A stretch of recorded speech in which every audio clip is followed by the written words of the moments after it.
Good morning, and thank you all for dialing into a Ditch Diggers Dialogue. This is an opportunity to hear from a couple of experts in the area on what's happening in transportation funding. First, let me thank Ashley Hudson for all of her work to put this together. She's kind of the brains behind it. And Jason Stanford, Monica Backman, thank you for your time to come and present for us. We have muted all of your lines coming in, so we're going to ask you to stay muted during the presentation. You can put a question to the chat box. We're going to have Monica and Jason each speak about 20 minutes. And at the end, we'll take verbal questions. Ashley will keep track of any of the questions coming in the chat box, and we'll ask them back at the end. We are recording this, so there's an opportunity to be posted to our website after the event. And in case one of your colleagues doesn't make it, they can come back and listen. But I think you're going to be pleased with what you have to hear. So let's get started. Let me do a quick introduction. Sustainable funding for transportation is the key to keeping Virginia #1 as the best state to do business. Particularly funding projects in Northern Virginia is the key to keeping the engine running smoothly. Funding transportation project comes from a number of sources. In 2013, Northern Virginia and Hampton Roads each adopted a special tax structure to generate funding streams that were defined to be used in the areas of the state that generated the funding. The structure has proved to be very effective in generating controlled funding stream that is locally raised and within certain limits locally distributed. In fact, the concept was so successful that in 2020, the Virginia General Assembly passed similar tax structures. Welcome to Zoom. State. Enter your meeting ID followed. Yeah, the Virginia legislature session had closed in 2020 just before that we knew the effects of the global pandemic. The tax structures funding transportation developed in both 2013 and 2020 could not have foretold the impact on our country and on our taxing models. The goal today is to discuss the anticipated impacts of both the General Assembly session and COVID-19 on both the short and longer term of the Northern Virginia Transportation Authority funds, which are the funds from our special tax district. And Jason Stanford will do a quick overview of what that might mean in a broader perspective from the general tax revenues. We're going to have two experts talk. We're going to do 20 minutes each. We'll take some time for questions. Let me introduce the two of them, and then we'll get on with the session. Monica Backman has served as the Executive Director of the Northern Virginia Transportation Authority since May of 2014. She brings more than 20 years of public and private sector transportation experience. Responsible for the region's long-range planning, prioritization, and funding of regionally significant projects, NVTA brings transportation solutions to Northern Virginia through its annual revenue stream provided by House Bill 2313 that is trending toward $365 million per year. In October 2017, Ms. Backman led the NVTA in the adoption of Transaction, the first up-to-date long-range transportation plan since HB 2313 was passed. In June 2018, under Ms. Backman's leadership, NVTA adopted its first six-year program with 44 projects totaling $1.3 billion.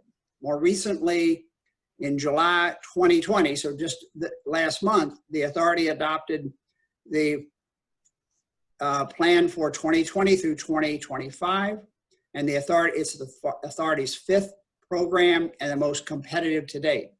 There were requests for a $1.44 billion in funding this year alone, with the authority having only $539 million in revenues available. Through the implementation of the authority's 5 funding programs, NVTA is advancing 106 regional multimodal transportation projects totaling nearly $2.5 billion for congestion relief and throughout the region. Given the relationship of transportation and the economy, Ms. Backman also led an external economic impact study. How thoughtful was this? Because she did it in 2019, about the authority's investments conducted by an outside nationally recognized firm. In addition to her other duties, Ms. Backman also oversees the distribution of $110 million annually to the authority's 9 member localities for their local infrastructure priorities. And Monica, I see the names coming in on the screen. I know you don't know everyone, but the people that are building the roads are who signed on here.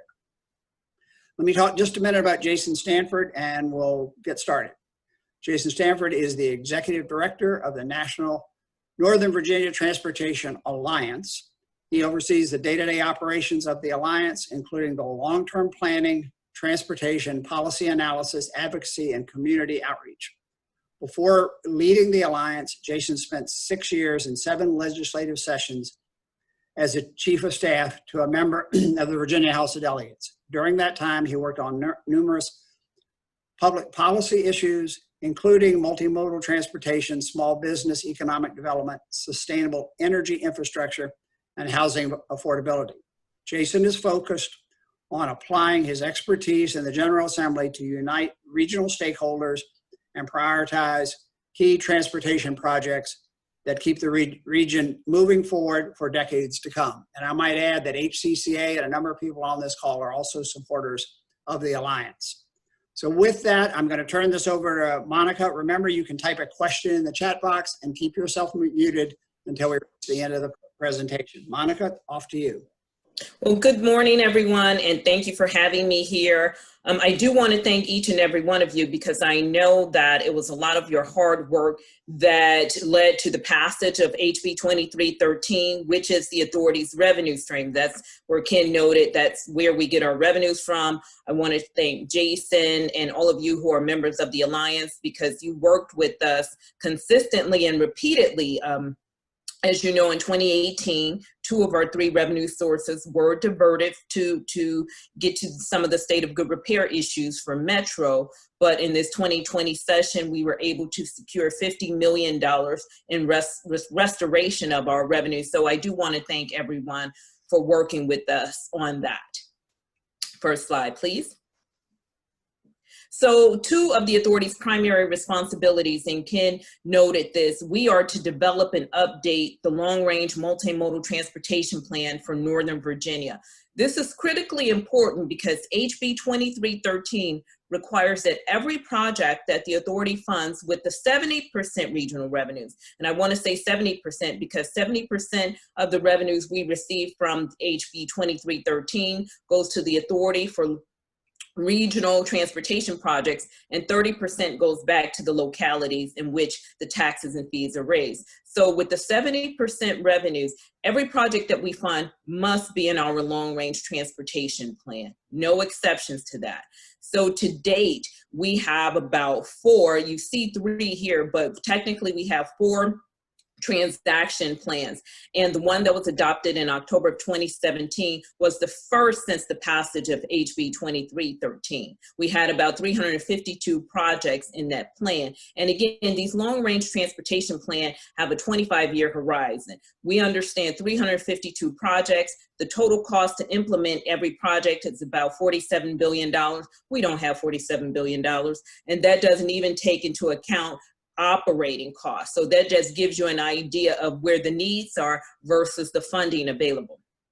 We also prioritize and fund regional transportation projects. Again, this is done through our 6-year program. So we take projects from our long-range transportation plan, and then we use those projects to populate our 6-year program. And our most recent one was just adopted 2 weeks ago. Thank you. Next slide. So a few weeks ago, on July 9th to be exact, the authority adopted the 6-year program update. This was our 5th funding program. It covered fiscal years 2020 to 2025. We adopted 21 projects totaling $539 million. The request was $1.44 billion, as Ken noted, and it was 41 projects throughout Northern Virginia, representing the localities and agencies. And again, to date, we're advancing 106 regional multimodal congestion reducing projects totaling $2.5 billion. This was very important. And this funding program was very important because when we started, we did a call for projects in July of last year. There was no COVID at that particular time that we were aware of. So as we continue with the evaluation and the analysis process, and we saw what was happening with COVID and what it was doing to revenues, what it was doing to the economy, we were faced with the decision, do we continue with our 6-year program or do we press pause? And I wanted to note that in talking and having conversations with the authority chair, Phyllis Randall, who's the chair of the Loudoun County Board of Supervisors, in addition to other authority members, they made the decision that we need to continue with our funding program. For us, even though the 6-year program covers 6 years, the 2 years we were picking up were fiscal years 24 and 25. And I want to note the authority, we estimate conservatively. That's the first thing. So we did take into account the revenues that we would be receiving as part of the omnibus transportation bill, the $50 million. Next slide, please. And I want to say that there were some delays in some of that, but we took all of this into account and we were still able to adopt a funding program valued at $539 million. So some spotlights on NVTA funded investments by corridor. In our transaction plan, we have about 11 corridors that we did an analysis. And if you just look at the funding that we've invested in each of these corridors, you will see significant amounts. Now, don't try to add this up to $2.5 billion, because I'm going to tell you now, some of these corridors do overlap. So some of the projects are overlap. So if you say, well, Monica, this doesn't add up to $2.5 billion, I know, because there is some overlapping, because a lot of these projects extend beyond what we call jurisdictional and corridor boundaries. But if you will note the investments made in Route 7 corridor, the Loudoun County Bi-County Parkway, Route 28, Prince William Parkway, Fairfax County Parkway, 66, 495, 95, US 15, Columbia Pike, and US 50, we are making significant investments in these corridors. Next slide, please. So again, spotlight on some funded transit investments. I want to know, oftentimes I hear, oh, NVTA is a highway funding entity. Nothing could be further from the truth. If you look at, and this is just a snapshot, this does not encapsulate every transit project that the authority has funded, but look at some of the transit investments that the authority has made. Bus rapid transit, for the Richmond Highway BRT project alone, we funded $250 million for that BRT project, and that does not include the widening. We have 5 bus rapid transit projects that we're funding and advancing throughout Northern Virginia, totaling $371 million. So that is significant. Then we have $184 million on metro projects, including 2 new stations, Potomac Yards and Innovation Station. We have $44 million on VRE projects. As part of this funding program that we adopted a few weeks ago, we gave the Department of Rail and Public Transportation $22.9 million on the Franconia-Springfield passenger rail bypass. And that project really, it will be in a whole nother line, if you will, to eliminate some of the conflicts that VRE has with CSX. And then if you total up some of the other transit investments we made, whether it's new bus purchases, storage yards and maintenance facilities, pedestrian access to transit, it's well over $170 million. And I will note these projects are in various phases of construction. The NVTA, while we do make these investments, we do follow our investments, we do not have the staff to do the actual physical construction or implementation of the projects, but we do watch our projects from beginning to fruition. Next slide, please. So in NVTA investments in national landing, I wanted to include this slide because when Amazon came, the whole region was excited. But I wanted to note that NVTA, we had made significant amount of investments regarding transportation projects in the national landing area before we knew about an Amazon. I won't go through each project independently, but we have over 18 projects that we were investing in that particular area before we knew about Amazon.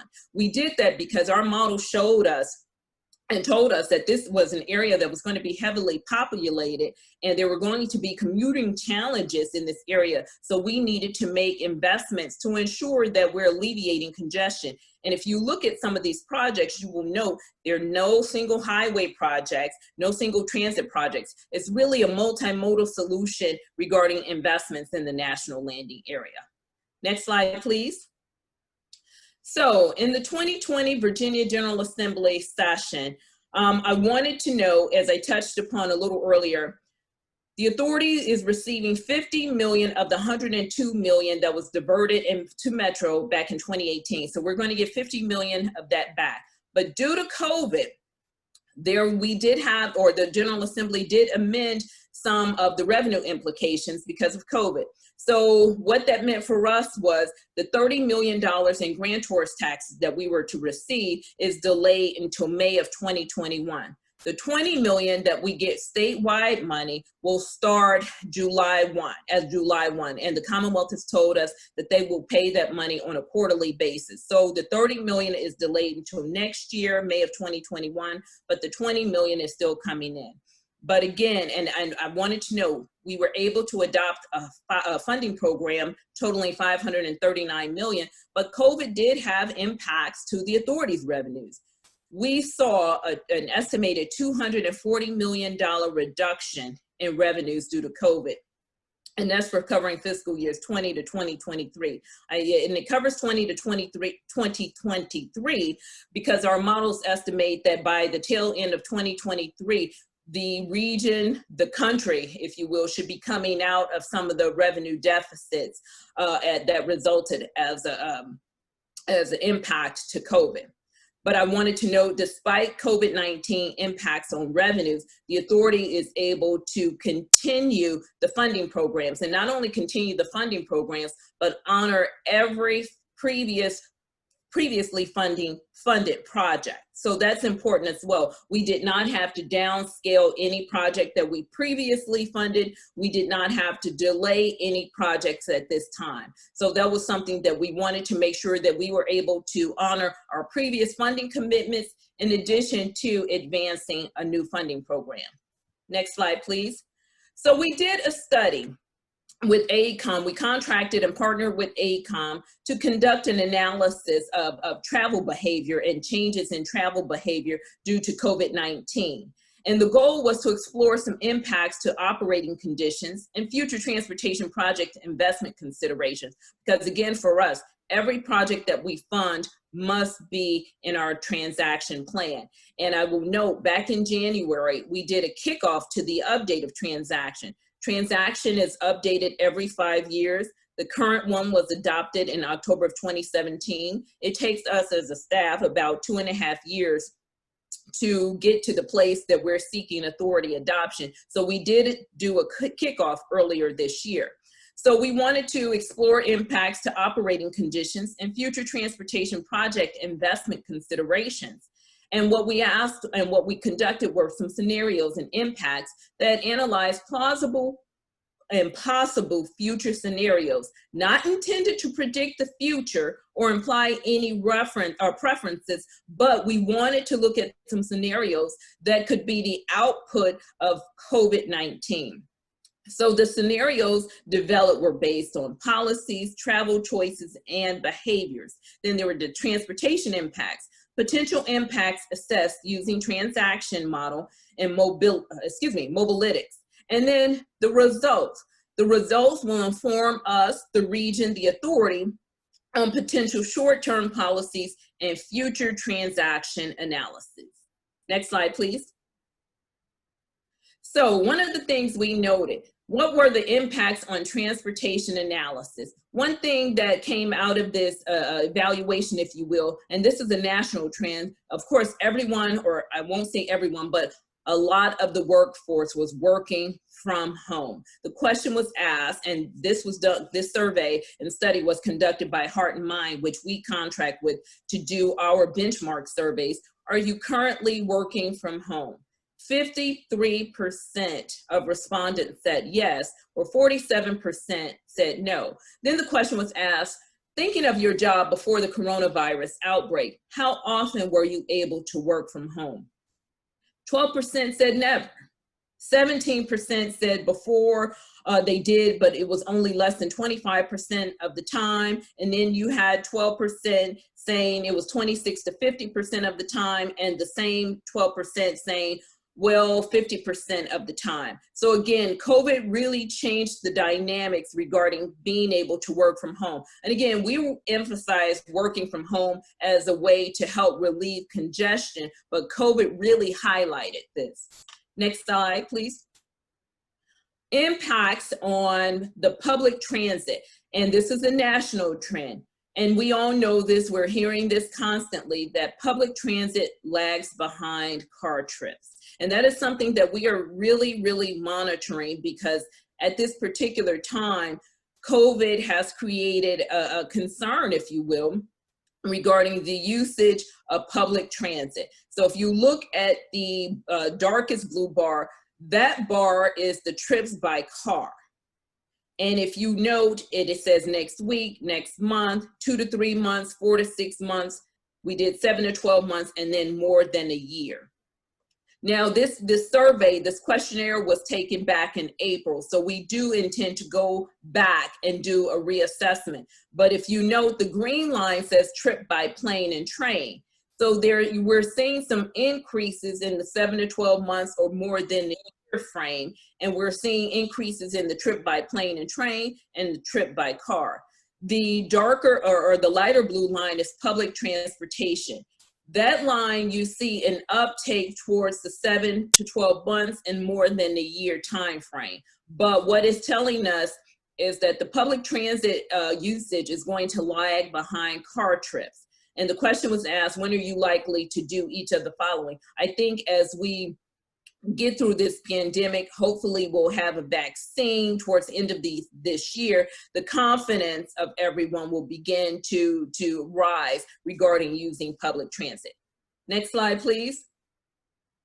So regional trends, the previous slides were national trends. Regional trends, VDOT volume trends. One thing we took from VDOT in discussions with them, and this was from mid-April, and it says all vehicles daily volume change in Northern Virginia. So the dark blue line is Northern Virginia interstates, and then the orange line is non-interstate. And if you can look at this from February, the first point, if you will, is Friday from February 28th, where we were at our high point. And then the last point on this graph is from May the 30th. So you can see it was beginning to peak up, if you will, but the lower points were definitely in April. And VDOT says that the volume, the lowest daily volume, was at 55% compared to April of last year. So just a lot of the volume had tumbled, if you will, but we are beginning to see an increase. Now, I want to take a pause, because when people were working from home primarily and we were under the stay-at-home orders, this did allow a lot of the construction projects that were underway to continue to flourish, and some of them that were not on track were able to not only get on track, but get ahead of schedule. So there was, I guess, if you want to call it a positive outcome, that was one of the positive outcomes. But what this slide is also showing us is that the trends and the usage is beginning to peak up again. Next slide. Again, this is a regional trend, and we got this slide from the WMATA Finance and Capital Committee meeting that was May 14th of 2020. Ridership decline of 88% from the fourth quarter in WMATA's fiscal year 2020 budget. So if you look at the Metro Rail decline in ridership, 94%. Metro Bus decline in ridership, 78%. Metro Access decline in ridership, 69%. So overall, that's an 88% decline from the fourth quarter based on their fiscal year 2020 budget. And at this particular time, we're trying to discuss with Metro, when do they think they'll start seeing some uptrends? But again, if you go back to the previous slides on national trends, transit is disproportionately impacted. Next slide. So some of the COVID-19 impacts on transportation, some of the initial findings and analysis conclusions that we were able to make was short term.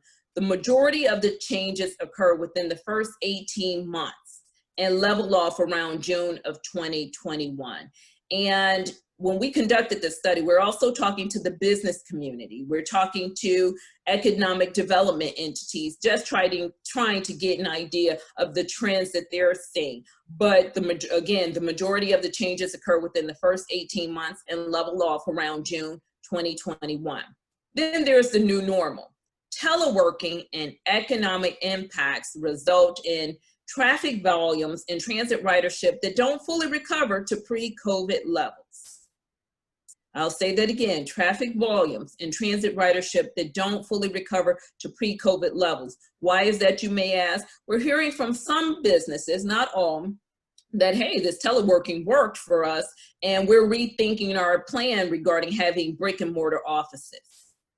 Now then, we're hearing from other businesses, you know what, trying to ensure that all of our employees had the appropriate equipment, iPads, tablets, and things of that nature, the appropriate Wi-Fi at home. It was really overwhelming. We talked to several HR professionals and how they had to make the transitions and working with the IT people, and it was very costly. So while we say some businesses said, hey, we don't think we're going back to the brick and mortar option, others are planning to go back, and they're working on a transition plan. It's not as if there's a date and time that all employees will be back into the office. What we're hearing is everyone is looking at some sort of transition plan.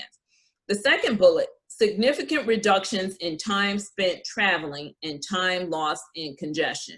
Well, part of that, of course, if you have more people that are teleworking than you did pre-COVID, then it is going to reduce some of the traffic congestion volumes. And then again, that means less time spent traveling, less time spent commuting, less time spent in congested traffic. And the third bullet, while congestion reduction impacts are positive, transit ridership reduction may be challenging to the financial stability of some of the transit agencies. The implications and how this impacts NVTA in our planning and programming efforts. These findings will be taken into consideration through our transaction update. As I noted previously, the update of transaction was kicked off in January. We are working on the RFP. Hopefully we can get it out by the end of next month, but we want to take some of this data into consideration as we work on the update of transaction. And again, while transaction is a long-range plan, it has a horizon of 20-25 years, we do use transaction to program and populate our 6-year program. Next slide. So the transaction update. Again, it's our region's long-range plan. We update it every 5 years. Projects that are required to be in transaction to be eligible for the authority 70% revenues. If the project is not in transaction, there's nothing I can do for you. I can't squint my eye, can't grit my teeth. It is required in the law.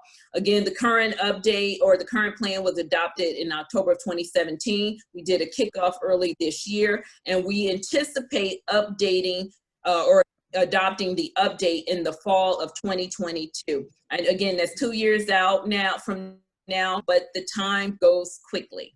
Next slide, please. So as Ken noted earlier, we did last year conduct an economic impact of the authority's programming of HB 2313 revenues on projects and some of the key takeaways. And this is before, this did not include the 2-year update that we just adopted a few weeks ago. Creation of new jobs, 26,000 new jobs. 90% of those jobs are staying right here in Northern Virginia. So it's not as if there's a lot of outsourcing going on. 209 million hours of travel time savings. Now, again, this is over a 10-year lifespan. And NVTA-funded projects are expected to save Virginia citizens $3.1 billion in monetary savings. That's a big $1 billion. And then, of course, 100% return on the taxes they entrust to NVTA. Again, HB 2313 revenues comes from sales tax, and now due to the passage of the Omnibus Transportation Bill, grantors, and then there's 20 million that we get from statewide. And then there is a portion of the I-81 revenues, and this was a bill that was passed last year that comes to the authority as well. And I would like to know, we contracted out with Chamorro Economics to conduct the study. This is not something we did in-house. We did not want to be accused of any biases, but we contracted with Chamorro Economics to do this evaluation. Next slide, please. And again, these are just some of the bullets of some of the things that I noted from the previous slide slides, but just looking at, we are in the process of updating this economic impact analysis to include those 21 projects that were adopted in our FY20 to 2025 funding program. Next slide. Thank you for having me. Again, if you have any questions, here are ways to contact me after the Q&A session if any questions come to mind that you didn't think to ask. Thank you. Monica, thank you for that. It's a tribute to your leadership and the board that you were able to continue through COVID without having to slow down or stop any projects. We appreciate that, and it's fascinating to see how these funds have been put to use. So now we're going to move to Jason Stanford from NVTA, and this is the Alliance, to talk about a slightly different take on these same issues. Jason. Thank you, Ken. Let me see if I can get this going here. Okay. Oh, thank you for the opportunity to be here today and to speak. You know, I think the work that Monica and the authority are doing regarding transportation in our region is really important. And they are doing a really great job of leading the way in terms of trying to understand the impacts of the pandemic on transportation in our region. I also really appreciate working with HCCA as a coalition member and alliance partner, and I know we have a number of overlapping members for our organizations, but we really appreciate your partnership and the opportunity to be here today. So I want to go through some of my slides. Some of them are overlap a little bit with some of what Monica talked about, but also kind of providing some of our hopefully some a little bit additional analysis in addition to what she provided as well. And then we're going to talk a little bit about some of the big transportation projects and priorities that we kind of see upcoming still for 2020 and beyond. So just kind of jumping into it, I always like to talk to people about how people are moving in our region. The next few slides are really about how people were moving and anticipated to move pre-pandemic, before anybody knew there was a pandemic coming forward. What I think is really important for people to keep in mind is that even building a lot of the transportation infrastructure that we've talked about, 80% of the trips in our region still were planned to be taken via automobile. Only about 7% of the trips in the region taken via transit, and about 15% walking and biking. If you look at the different areas within our region, and again, this comes from the region's Transportation Planning Board, so it does include Northern Virginia, Maryland, and DC. So, when Monica talks about kind of a little bit more of a Northern Virginia focus, this is for the region as a whole. But you can see the most of the trips are being kind of taken in the inner suburb areas, and that kind of matches what we see as a region for people moving. Region's core, you see a lot more transit, walking, biking, lower automobile trips. And the outer suburbs like Loudoun and Prince William, you see a much higher percentage of automobile trips, lower percentage of transit and walking, biking. In terms of what we had planned to spend on these improvements in the next 25 years, you can see here we're about 2/3 of what we're spending, 1/3 total on the operations of transit, versus about 1/3 of the money going towards highways. That includes state of good repair, expansion, and operations. So looking ahead, how has COVID-19 sort of changed some of these trends? And I think Monica talked a lot about some of the modeling they're doing, some of the different surveys that we've seen. One of the ones that the Alliance has been paying particularly close attention to is really looking at how people have responded. IBM did a survey of 25,000 people across the United States back in April, and just asking them how their transportation changes or how they expected to change as a result of the pandemic. There were concerns about riding public transportation, 20% no longer using buses or subway trains, 28% using public transportation less. More than half said that they would use ride-sharing apps less or stop using them.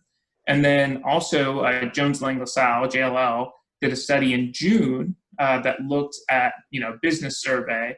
They found that about 34% of respondents who previously took public transportation said that they would find an alternative mode. So these numbers are continuing to kind of hold up across different surveys. and across different regions as the pandemic continues. There's also found a shift towards automobile usage, or people saying they intended to use their personal vehicles more, use it exclusively as their mode of transportation. We've seen in other areas that have recovered after the pandemic and opened up more than our area, we've seen a sales of passenger cars increase by 14% in China compared to 2019 numbers. We've seen automobile trips and congestion continue to rise in Northern Virginia. They're still below the pre-pandemic levels, but they are continuing to steadily creep up, and we've seen that sort of, all over. And I think Monica's slides really kind of indicated some of that too, that just continues to rise as we go on. In terms of teleworking, and I think Monica covered a lot of these important issues, but 40% of respondents said they feel strongly about having a telework option. 75% said they'd like to continue to telework. 54, primary way of working is their preference. And I think it's important when we talk about teleworking to remember that when we do some of this modeling, only about 20% of the total trips in our region are commute trips. There are people who are, maybe going to the grocery store, going to retail, going to church, going to visit family or friends. There's all kinds of different trips going on, and people's comfort level with these other 80% trips are going to continue to change as well. So I do think when we talk about future congestion for our region, I think it's important to remember that it's not just about teleworking, it's not just about that travel, and also that we are continuing to grow, hopefully, as a region as well. So I think those things are also important for us to keep in perspective.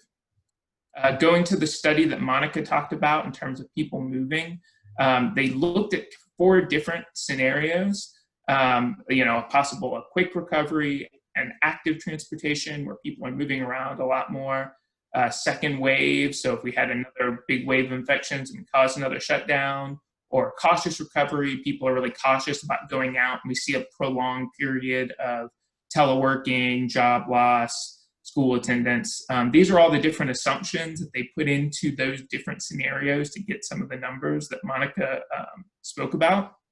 I think one of the ones that kind of stuck out to me in their active transportation scenario, you can see there in the bottom in the green, that they estimate that 60% of the trips less than 5 miles would be a walking or biking with a mode share increase of 30%. That would be a really dramatic change if you think about some of the numbers we saw earlier from the way people are moving in the region right now. And again, these are just, assumptions or estimates that kind of feed into the model. But we don't know exactly what that change will look like, but these give us some different scenarios. And if you take these scenarios and see what are those effects, you can see, auto trips go down, transit trips go down. You can see that delays and congestion go down. And so depending on which particular one scenario is more likely, it varies a lot. I definitely think the quick recovery / second wave, I do think by 2021, a combination of people just being home and wanting to get out, but also a combination of getting a vaccine and being able to move forward, I think you will see those scenarios a little bit more likely to play out, of people getting out, and again, beyond just telework, but for a lot of those other trips that are taken in our region. So our key takeaways looking at this from the Alliance, we do want to prioritize public transit dollars for operations and maintenance to ensure that we have the safety and reliability during times of low ridership. As Monica mentioned, that is going to have a major impact on metro and local transit budgets. And you do have to provide some, important level of service for transit for people who really don't have another option, and also just for the economic stability of our region. It can't just go away, and if we end up cutting and cutting and cutting as a result of low ridership numbers, then we're going to end up in a much worse position later on. So I think it is important that we prioritize to keep the transit system we have moving, and as opposed to working to expand it. continuing to invest in transportation improvements that benefit the long-term transportation of our region. That means better regional and north-south connectivity. We talked about that with NVTA in terms of the Fairfax County Parkway, Route 28, the north-south corridor between Prince William and Loudoun. We've got to expand capacity in high travel corridors. If you look at the authority, that's one thing that they really did a great job of this time in terms of putting emphasis on projects in corridors like 95 and the north-south corridors. And then also within some of our more urban areas, making sure that we improve bicycle and pedestrian mobility for folks who, maybe taking an urban trip that, would have been by transit, making sure they have a bicycle or pedestrian option as well. And then, making sure that we also leverage private funding where it's available. And, that's the I-495 Next project, making sure we get that regional express lane connection. And the Maryland project for the American Legion Bridge, 495 and 270. That's billions of dollars that will be invested into our regional economy. So what are some of those policy priorities that, take that into account that the Alliance is working on? These are just a few of the big key ones over the last year and looking forward, but making sure that we complete the regional express lanes network, Route 28 bypass, North Star Boulevard extension, Long Bridge, funding for NVTA, looking at metro and sustainable transportation. So if you look at the express lanes network, the Maryland General Assembly actually adjourned early this year, and as a result, they didn't take up any legislation that would have, ultimately harmed this project. You probably heard that the draft environmental impact statement has been released, and they're going through that public NEPA process right now, which we're, continuing to be engaged in. But this is really an important battle to try to get as much positive support for this project as we can to keep it moving forward.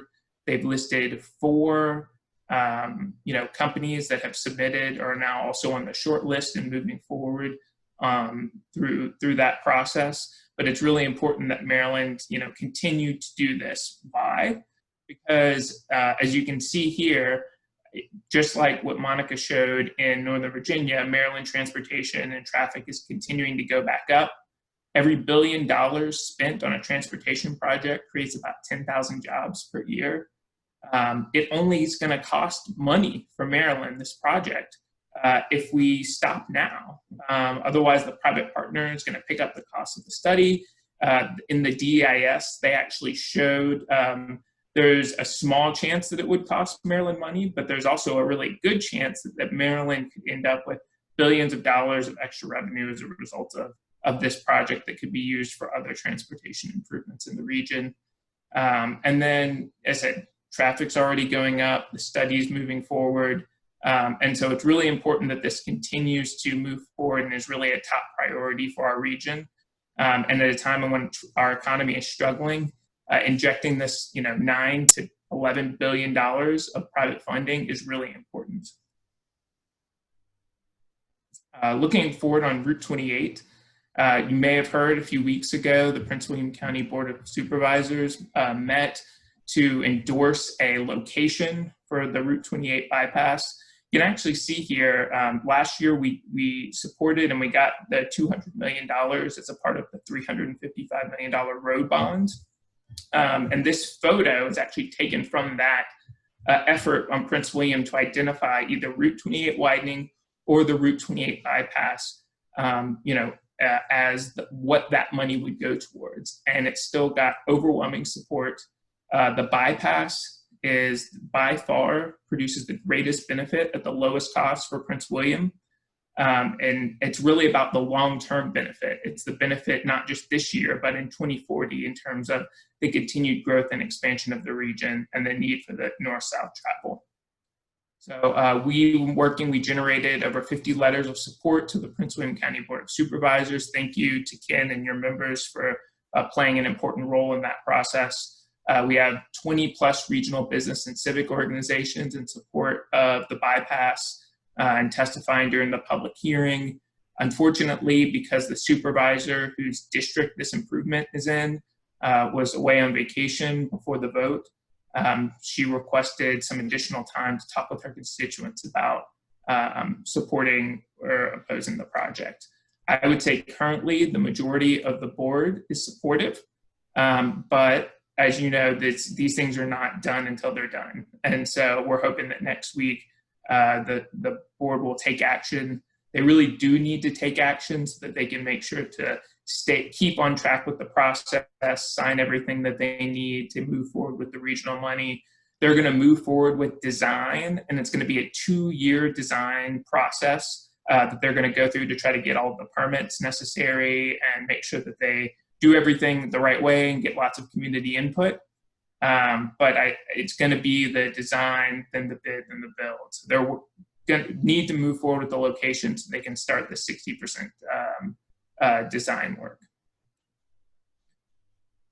North Star Boulevard extension, that's the, sort of the Bi-County Parkway corridor. As I'm sure you all know, Loudoun County CTB approved the location for Loudoun back in March. In June of this year, it was announced that Loudoun had received a federal Tiger grant for this project. They're continuing to move forward with it, especially between North Star and Route 50. But this is supposed to extend all the way down to Tall Cedars, south of Route 50 as well. At some point, we're going to need to have a conversation in Prince William County about how we make that connection with North Star Boulevard. And I think it's really important that as they look at readdressing their transportation comp plan next year, that we work to try to get that back in as a part of their long-range plan.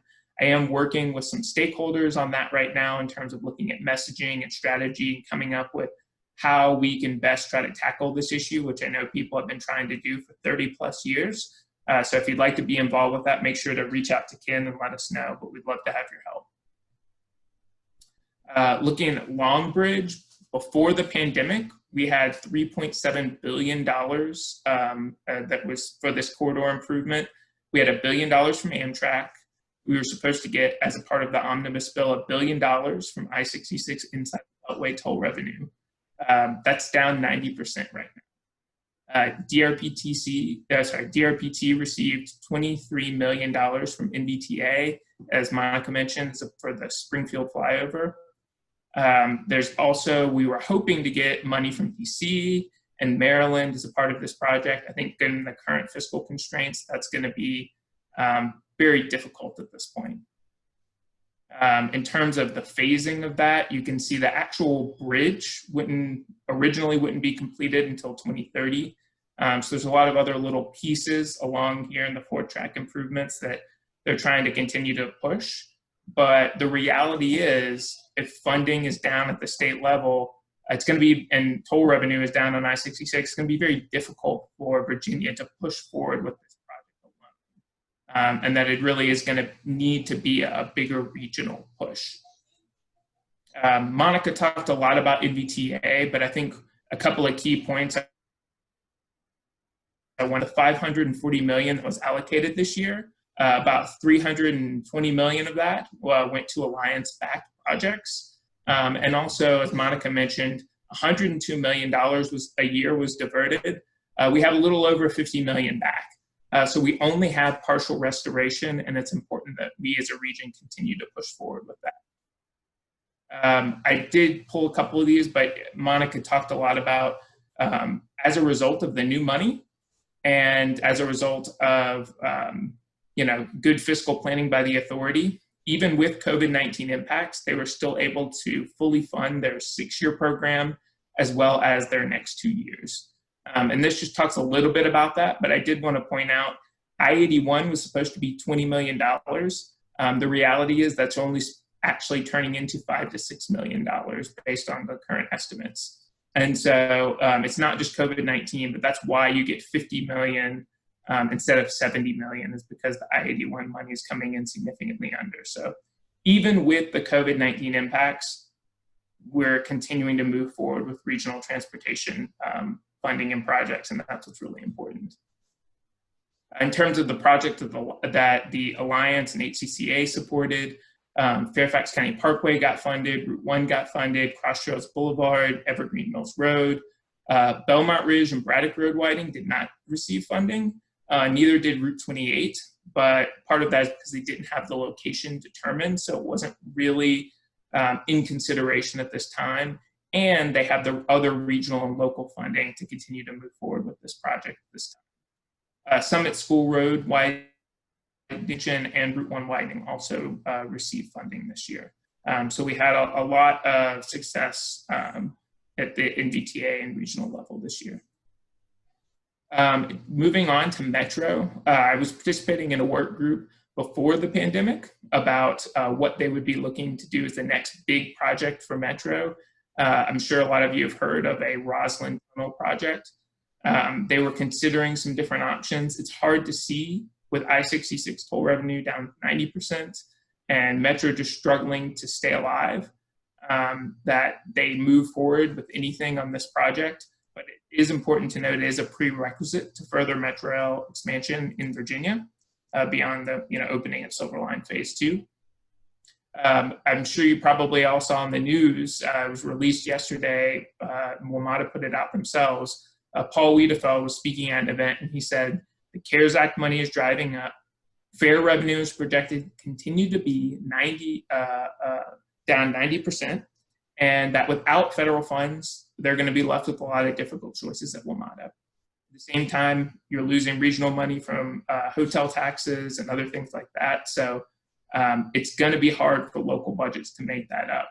So it is really important when we talk about this of, are we going to look at doing some, multi-billion-dollar capital project, or are we just going to make sure that WMATA, it doesn't fall apart? I think our focus has to be making sure WMATA doesn't fall apart right now before we look at major expansion to the system.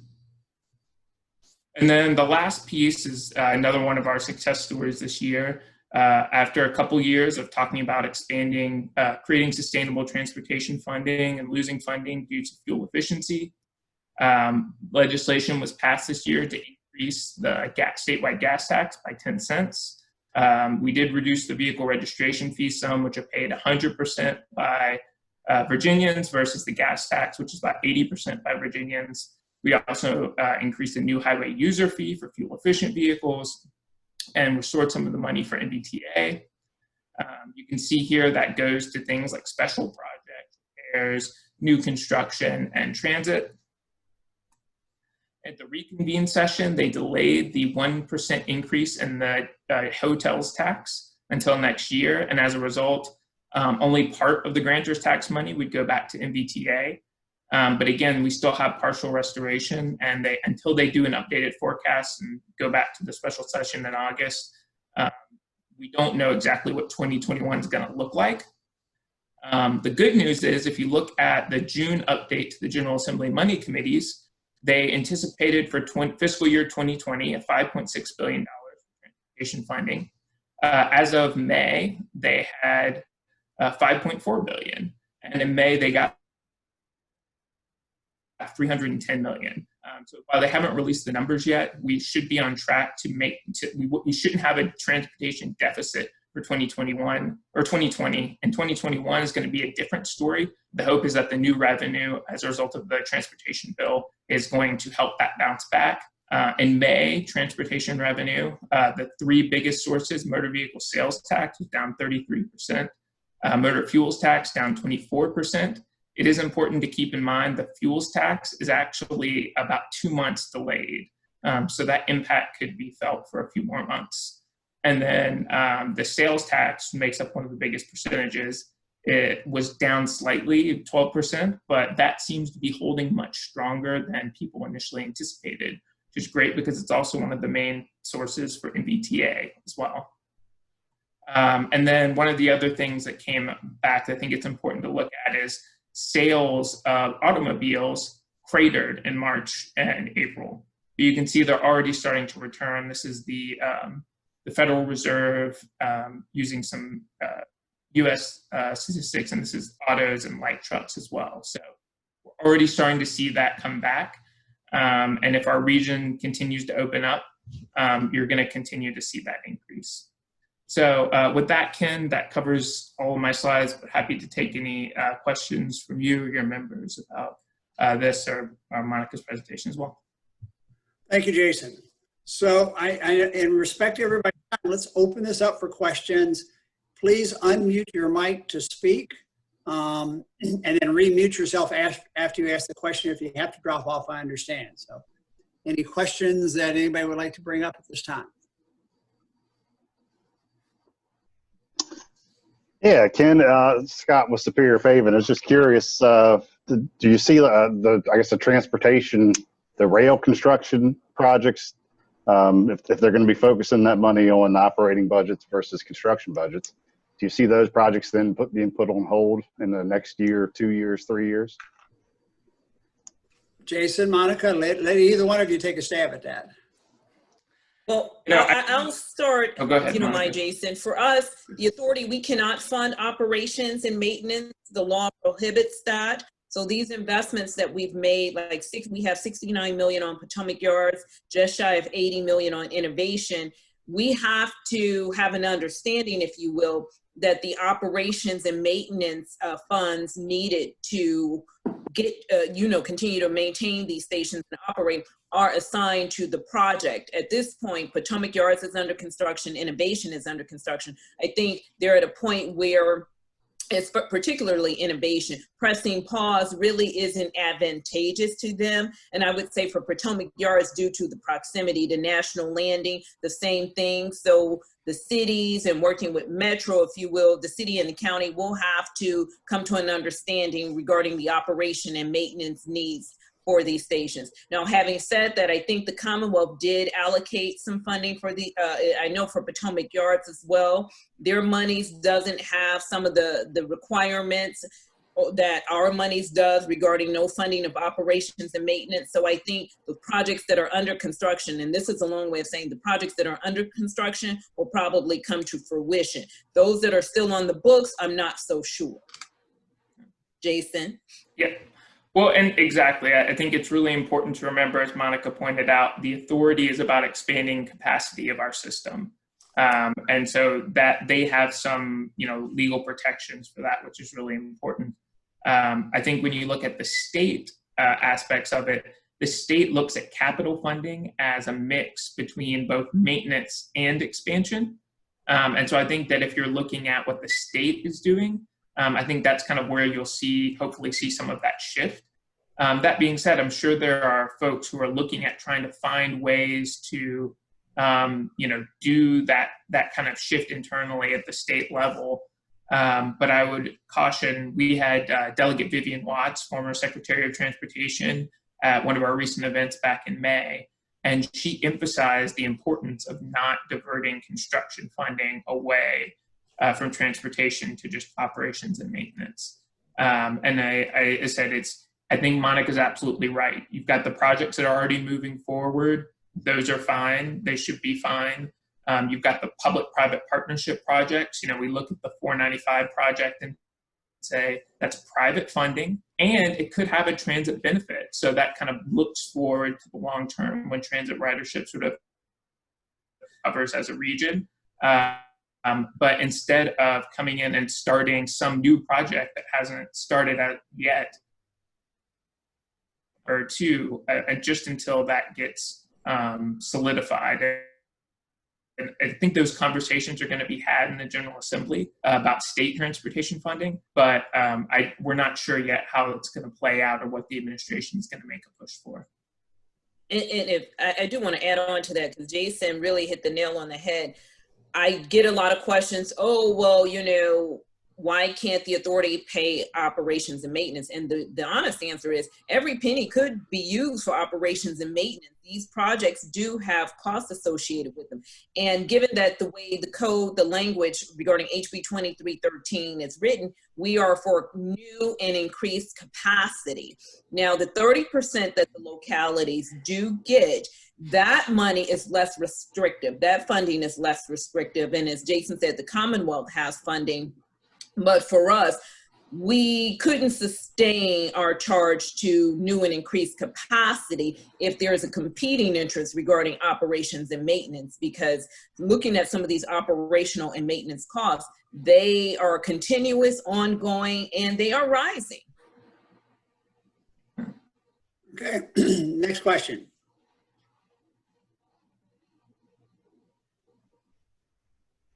Don't be shy. We've got time to get a few more in. Thing are going to be, I guess, repopulated and reused? I definitely think that, in the long run, if those companies, they're going to have to weather the storm just like everybody else, right? In that 18 months, how are they able to, to hold on? I think that will probably be a big determinant in where things eventually end up, but it's hard for me to see people, being comfortable with that.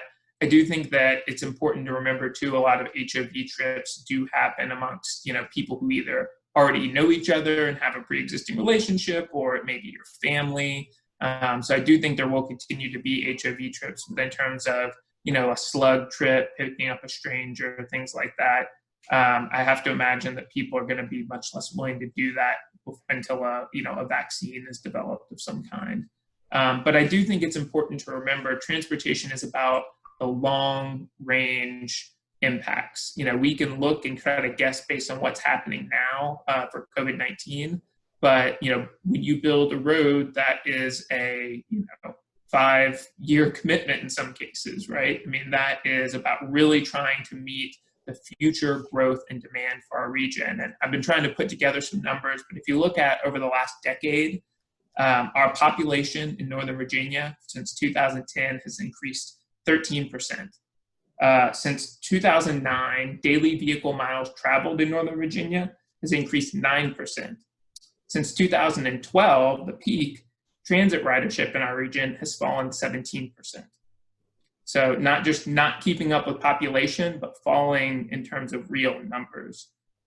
So I do think it is important to keep in mind, as long as our region continues to grow, it's hard to see the vehicle miles traveled in our region not increasing to match that growth. More people means more need for roadway investments and improvements in our region. Thank you. In respect to everybody's time, if there's one more question, let's have it.